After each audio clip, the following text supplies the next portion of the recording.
Okay, good afternoon, everyone. Good afternoon, classmates. Good afternoon, Dr. Carlene. So, I am Harlyn Villarino. I will be continuing the report of Ma'am Glenda, which is the Filipino aims, aspirations, and goals. Since Ma'am Glenda already discussed the first one, which is the social acceptance, so I will be discussing the two remaining Filipino aims, aspiration, and goals, which are the economic security and social mobility. So, to continue with,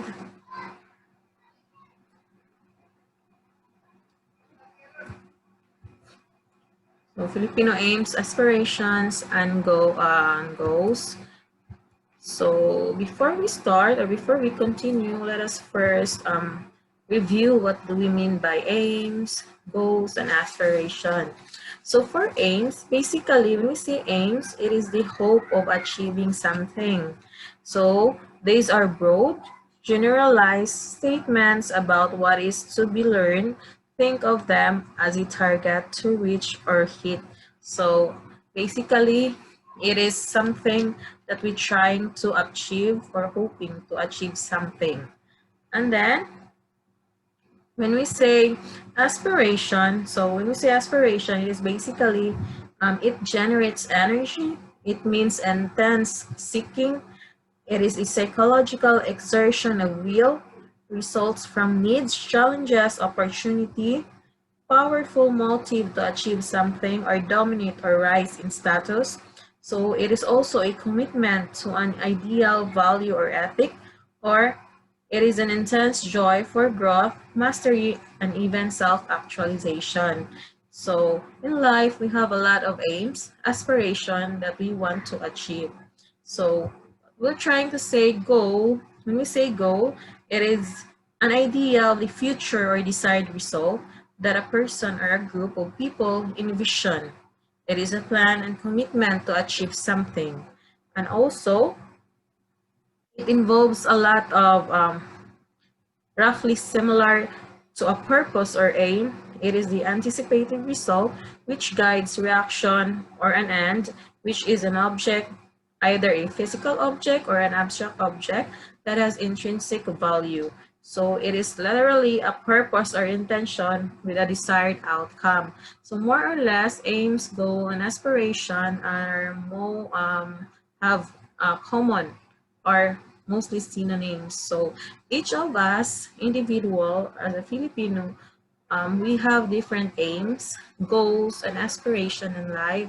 It is our way, or it is upon us on how we achieve these kinds, or how we pursue our aims, goals, and aspiration in life so that we can achieve it in the near future. So talking about the second aim, aspiration, and goals of a Filipino citizen is the economic security. So basically, economic security, it is also known as a financial security. So it is a satisfaction of material things that are needed to decrease one's material desire. So basically, it is the stability of individuals, households, or communities to cover essential needs, sustainability, and with dignity. So this can be vary according to individuals. So, for a fact, we have different needs.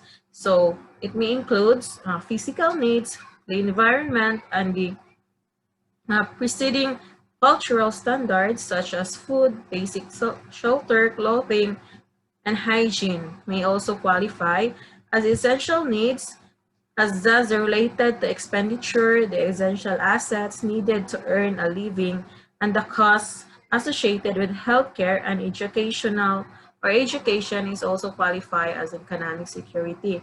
So in life, we have different needs.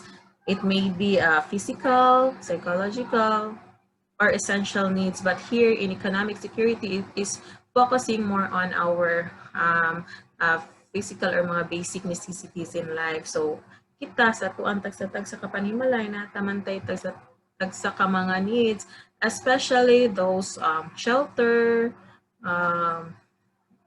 clothing, maybe in terms of transportation access, technology and information access, healthcare services, educational opportunities, access to financial services, generational economic and workforce development. So that is why we're very striving hard for us to satisfy our needs in terms of material desires. So, so here, economic security involves housing and a lot of progress or growth and development that we, as a Filipino, we really desire.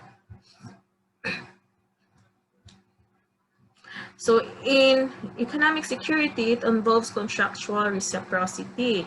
So when we say contractual reciprocity, it is one in which the parties enter into mutual engagement or agreement. So there is a obligation to give when you receive. So if naa kay ma-receive, so naa po kay dapat i-give in order for that to be compensated. So here in contractual reciprocity, it involves a contract signing or agreement between two parties.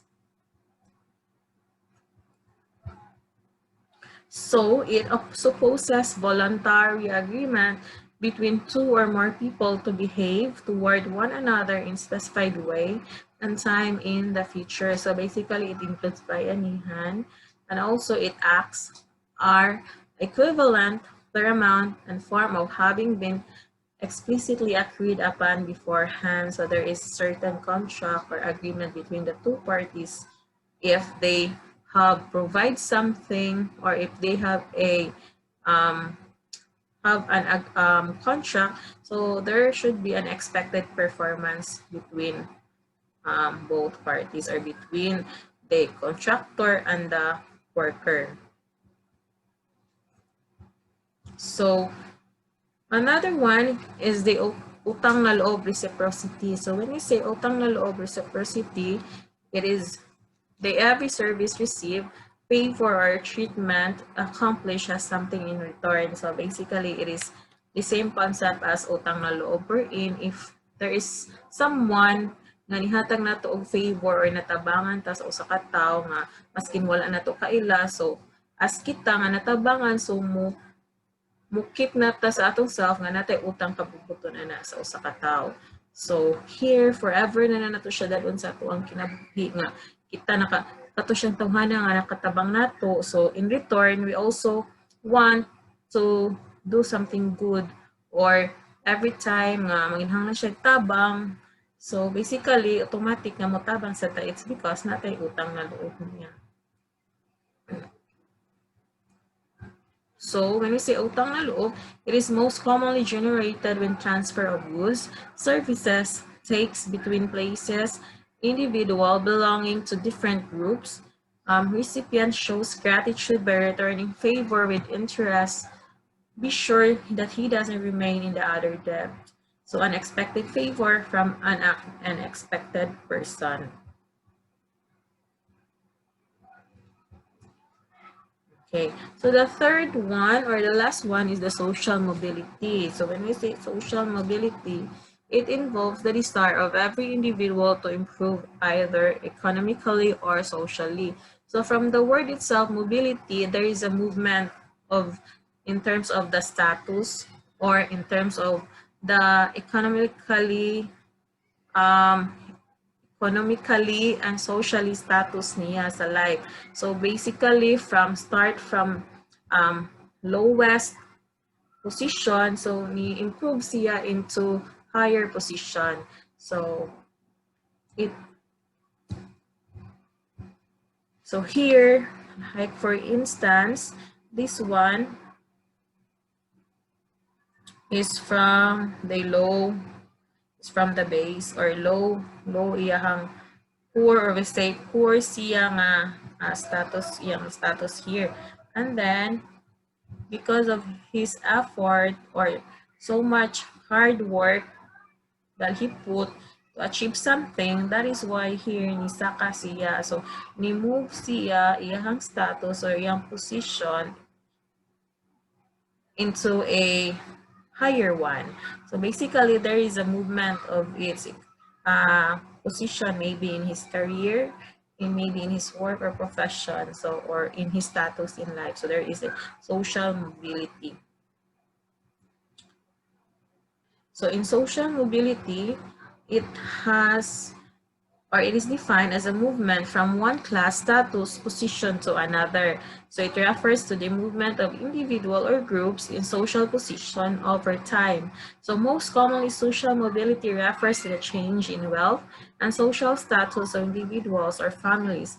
However, it may also refer to changes in health status, literacy rate, education, or other variable among groups such as classes, ethnic groups, or countries.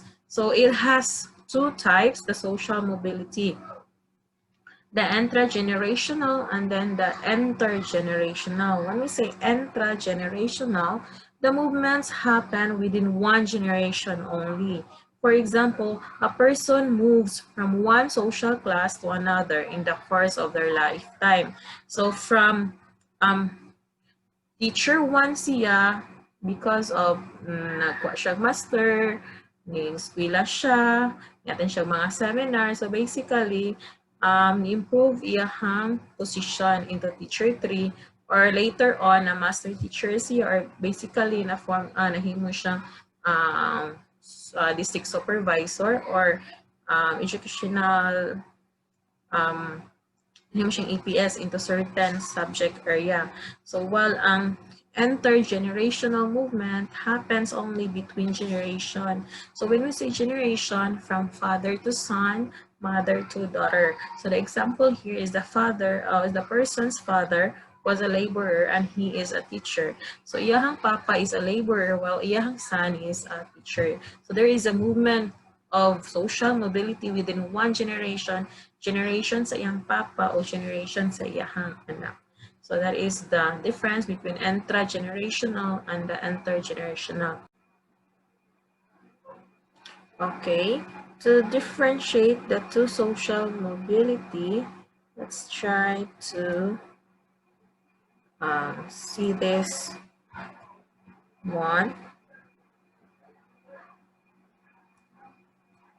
So the differentiate among the two is that intragenerational mobility, it is a change or a movement in an individual social status. So it happened individually or within a person's status. So especially in workforce through some achievement over a relatively short amount of time. So for example, from T1, na-promote ka into teacher 3, into master teacher, into supervisor, and later on into the being superintendent, so being the highest position. So there is a movement in your social social status in terms of your work from low to higher position. So it happens within yourself or within individual. To compare with intergenerational mobility, it happens where there is a social position that changes over multiple generation. So it involves your family members. So when we say multiple generation, it involves 1 to 2 to 3 generations. So basically from father to son, mother to daughter. So for example, an intergenerational mobility, so a lecturer in a pre-university college becoming a professor at the university after his doctoral degree. So from being a lecturer, he moves siya into a professor after his doctoral degree. So there is a movement in his social status in terms of his profession. Second one is a person working as a supervisor in a factory becoming an assistant manager. So from being supervisor into assistant manager, or eventually he became a manager after getting a promotion. So there is a movement in his status individually. So ato siyang individual tagsa-tagsa nga movement sa ato ang life, maybe in terms of social or economically mobility.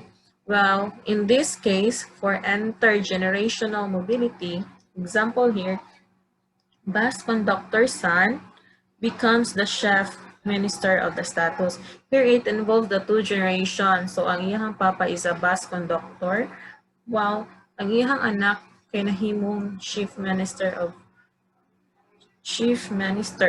So there is a mobility or a movement of a status in terms of generation. Ikan sa iyang papa, from iyang papa nga bus conductor lang, paabot sa iyang anak, nahimo na siya chief minister. And also, another example is the plumber sons become the leader of their community.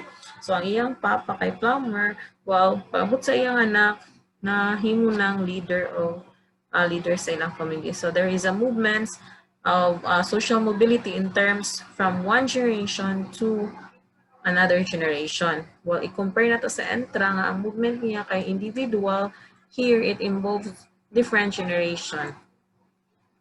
So that's the two types of social mobility. So hopefully you understand the difference between the two. So before I end my discussion, I will leave you with this quote that you should set goals beyond your reach so you always have something to live for by Ted Turner. So that would be all for the Filipino aims, aspiration, and goals. So again, um, this is Harlyn A. Villarino, your reporter for this topic. And once again, thank you very much for listening.